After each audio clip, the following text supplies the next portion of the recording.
바리새인 시몬의 집에 더럽고 추잡하다고 소문난 창녀가 들어왔습니다. 이 바리새인 시몬의 집에 이 소문난 창녀가 들어왔을 때에 충격적이지요. 그녀는 예수님 뒤에 서서 울다가 눈물로 그 발을 적시고 자기 머리털로 그 발을 닦은 뒤에 입 맞추고 그리고 향유를 부었습니다. 바리새인 시몬은 그 여자를 이미 자신의 기준으로 죄인이라고 정죄를 합니다. 죄인이다. 죄인이라고 이렇게 정죄를 합니다. 예수님이라고 하는 그러한 분이 오셨다고 하는데 예수라는 자가 선지자라고 하면 뭘 제대로 알기 때문에 저 여자가 누군지 알 것이라고 속으로 생각을 한 겁니다. 다시 얘기해서 이 바리새인 시몬은 예수라고 하는 선지자, 이제 그들이 얘기할 때 예수라고 하는 저 선지자가 분명히 여자를 가려낼 거다.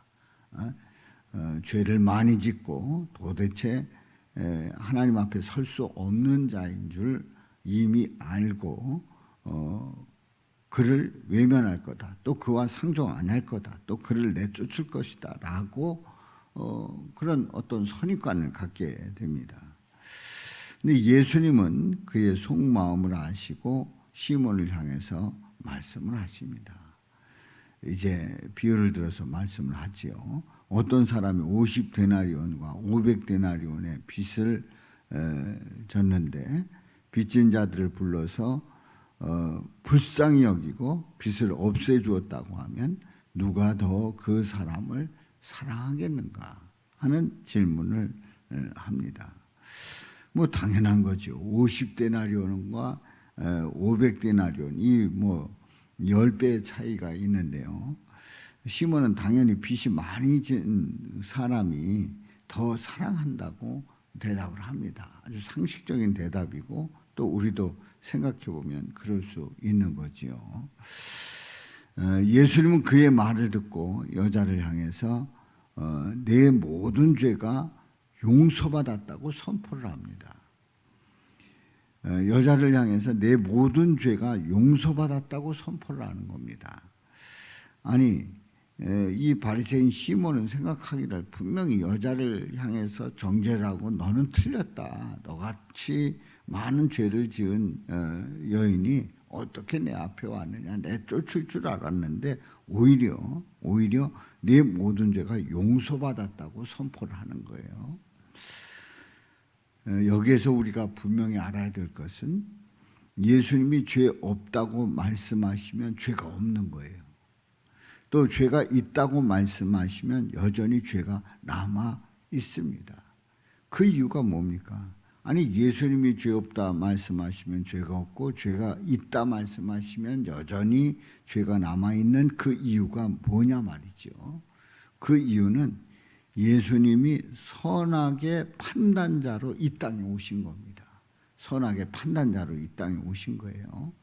우리가 계속해서 주일 말씀을 통해서 함께 은혜를 나누고 있습니다만은 선악의 판단자가 누구냐? 우리는 선악의 판단자가 하나님이었는데 인간이 되었을 때 바로 인간이 선악의 판단자가 되고 선악의 그 판단을 인간이 하기 시작할 때에 인간은 타락하게 된 거지요. 근데 이 선악의 판단자로 인간이 죄를 지었을 때 인간은 그 죄로 말미암아 영원히 죽을 수밖에 없는데 이 영원히 죽을 수밖에 없는 죄인들을 위해서 잘못된 선악의 판단을 한 이 죄인들을 위해서 예수님이 이 땅에 오신 겁니다. 자, 그래서 종교 지도자들은 이렇게 선악의 기준으로 오신 예수님을 이해하지 못했습니다. 예수님이 이 땅에 오셨다고 하는 이 사실은 선악의 기준이 되셔서 오셨는데 그걸 이해하지 못하는 거예요.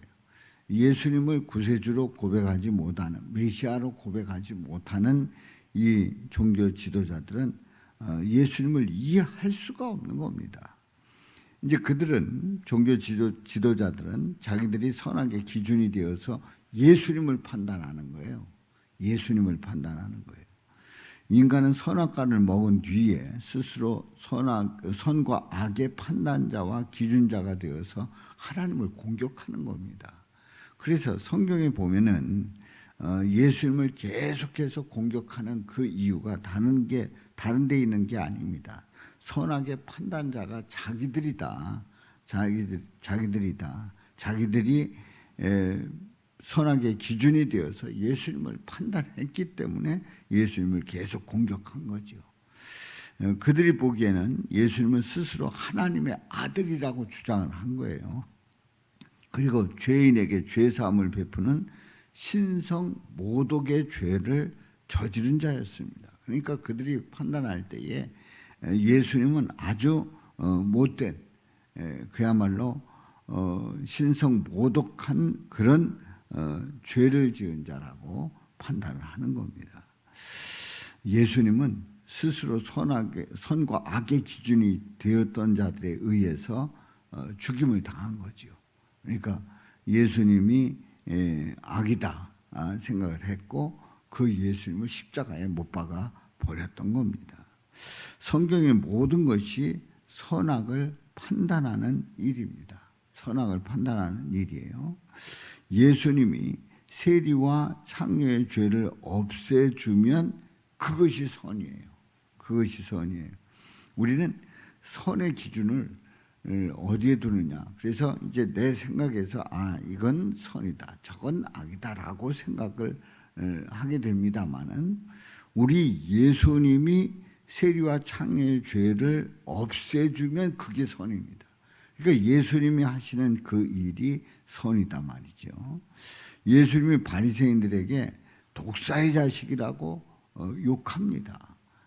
이거는 어떻게 보면 그렇게 율법과 계명을 철저하게 지키고 또 그들은 어떤 윤리적인 죄를 짓지 않는 아주 훌륭한 뛰어난 바리새인들인데 그들에게 예수님이 독사의 자식이다 그렇게 욕을 하셨습니다. 어떻게 보면 윤리적으로 보면 예수님이 너무 심한 것 아닌가 하는 생각이 듭니다. 그런데 그것도 선입니다. 예수님이 바리새인에게 독사의 자식이라고 욕을 해도 그게 선이에요. 예수님이 죄인을 향해 죄가 없다고 인정하시면 그 사람은 바로 의인이 되는 거예요. 예수님이 인정하시면 그 사람은 의인이 되는 거예요. 다시 얘기해서 예수님을 믿으면 선이고 예수님을 믿지 않으면 악입니다. 그러니까 우리는